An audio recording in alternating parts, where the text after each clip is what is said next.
Bhavnagar LCB પોલીસના સ્ટાફને મળેલી બાતમીના આધારે તિલકનગર વિસ્તારમાં મંદિર પાસે આનંદનગરમાં રહેતા રાજુભાઈ વાઘેલા ઊભા હોય જેમની પાસે રહેલા થેલાઓની તલાશી લેતા તેમાંથી 72 નંગ બિયરના ટીન મળી આવતા તેની કિંમત ₹9,000 ગણીને પૂછપરછ કરતા આ જથ્થો તેઓ મુન્નીબેન પરસોત્તમભાઈ પાસે સાથે મહારાષ્ટ્રના નંદુરબાર જઈને ત્યાં આવેલા બારમાંથી લાવેલ હોવાનું અને મુન્નીબેન તેના ઘર બાજુ ગયેલ છે અને તે આવે એટલે થેલા તેને આપી દેવાના હોવાનું અને મુન્નીબેન એક પેટીએ ₹300 વાપરવાના અને જમવાનો આવવા જવાનો ખર્ચ આપતા હોવાનું જણાવ્યું હતું જેથી ઘોઘા રોડ પોલીસ સ્ટેશનમાં રાજુભાઈ ગોવિંદભાઈ વાઘેલા અને મુન્નીબેન પરસોત્તમભાઈ આડોડિયા વિરુદ્ધમાં ગુનો નોંધાવી આગળની કાર્યવાહી સોંપી હતી।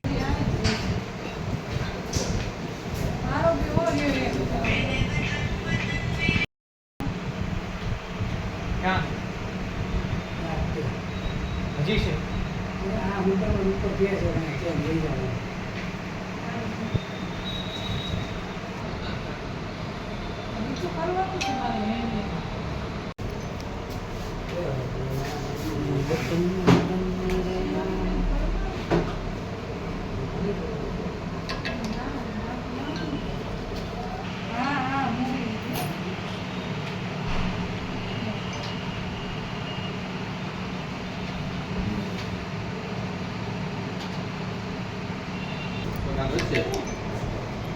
Não é.